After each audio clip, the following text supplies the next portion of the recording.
जब पूरा देश आतंकवाद के खिलाफ ऑपरेशन सिंदूर जैसी सर्जिकल स्ट्राइक पर गर्व कर रहा है, ऐसे वक्त में कांग्रेस के वरिष्ठ नेता भूपेश बघेल ने आतंकवाद से जुड़ा एक ऐसा बयान दे दिया जिससे विवाद लगातार गहराता जा रहा है।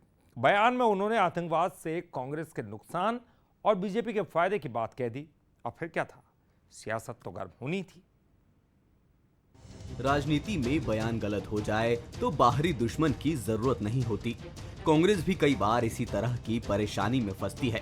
नेता बयानों से पार्टी की मुसीबत बढ़ा देते हैं। कांग्रेस के राष्ट्रीय महासचिव और छत्तीसगढ़ के पूर्व मुख्यमंत्री भूपेश बघेल के आतंकवाद को लेकर दिए बयान ने राजनीतिक भूचाल ला दिया है। जब पूरी दुनिया ऑपरेशन सिंदूर की तारीफ कर रही है, तो भूपेश बघेल का ये बयान कांग्रेस के लिए नई मुश्किलें खड़ी कर रहा है। राम विचार नेता खुद अब चंदा चकारी देने वाले आदमी, उसके बारे में क्या बोलेंगे? हम लोग कौन सा आतंकवादी, कौन सी भाषा बोल रहे जो आतंकवादी मिलता है? आतंकवाद का सबसे ज्यादा यदि नुकसान हुआ है तो कांग्रेस को हुआ है। नक्सलवाद का यदि सबसे ज्यादा नुकसान हुआ तो कांग्रेस को हुआ है, फायदा हुआ तो भाजपा। भूपेश बघेल के बयान से खुद उनकी पार्टी के नेता भी असहज नजर आ रहे हैं। नेता प्रतिपक्ष चरणदास महंत ने कहा कि आतंकवाद से किसी को फायदा या नुकसान नहीं होता है।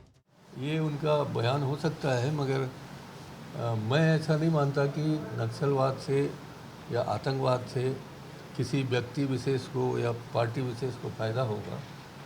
वर्तमान में उन्होंने इसमें सफलता प्राप्त की है, इसे नकारा नहीं जा सकता।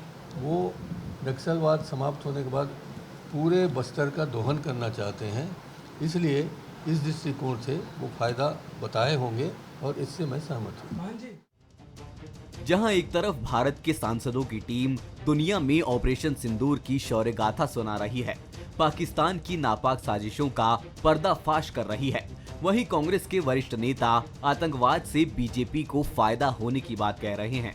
सीएम विष्णुदेव साय और डिप्टी सीएम विजय शर्मा ने भूपेश बघेल के बयान पर तीखा पलटवार किया, तो केंद्रीय राज्य मंत्री तोखन साहू ने भी जमकर निशाना साधा। अब वो कुछ भी बोलते हैं, इतने हार से बौखला गए हैं लोग। विधानसभा, लोकसभा, नगरीय निकाय, पंचायती राज में तो लोग कहीं के नहीं रहे और इनका मति भ्रम हो गया, इसलिए कुछ भी बोलते हैं। नहीं तो उसका फ़ायदा अगर लेना होता है ना, तो उनसे लड़ना पड़ता है, मिलना नहीं पड़ता है।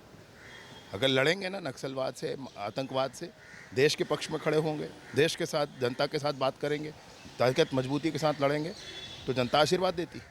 नक्सलियों का समर्थन कर करके ये चुनाव जीतते रहे। अब नक्सलियों का सफाया हो रहा है तो ये लोग फड़फड़ा रहे हैं। माननीय गृह मंत्री ने स्पष्ट कहा है कि 2026 तक हमारा पूरा देश नक्सल मुक्त देश होगा, हमारा प्रदेश भी नक्सल मुक्त प्रदेश होगा। इसी दिशा में हमारे जवान बड़े बहादुरी के साथ लड़ रहे हैं और निसंदेह हमारा पूरा प्रदेश नक्सल मुक्त प्रदेश होगा। एक और जब ऑपरेशन सिंदूर देश की ताकत का प्रतीक बन रहा है, सरकार ने आतंकवाद के खिलाफ निर्णायक मोर्चा खोल दिया है। दूसरी ओर कांग्रेस के कद्दावर नेता इस पर सियासी गणित बिठा रहे हैं। भूपेश बघेल के बयान ने सिर्फ छत्तीसगढ़ ही नहीं, राष्ट्रीय राजनीति में भी नया विवाद पैदा कर दिया है। अब देखना यह है कि क्या कांग्रेस इस बयान से खुद को अलग करती है या नहीं। गौरव शुक्ला, बंसल न्यूज, रायपुर।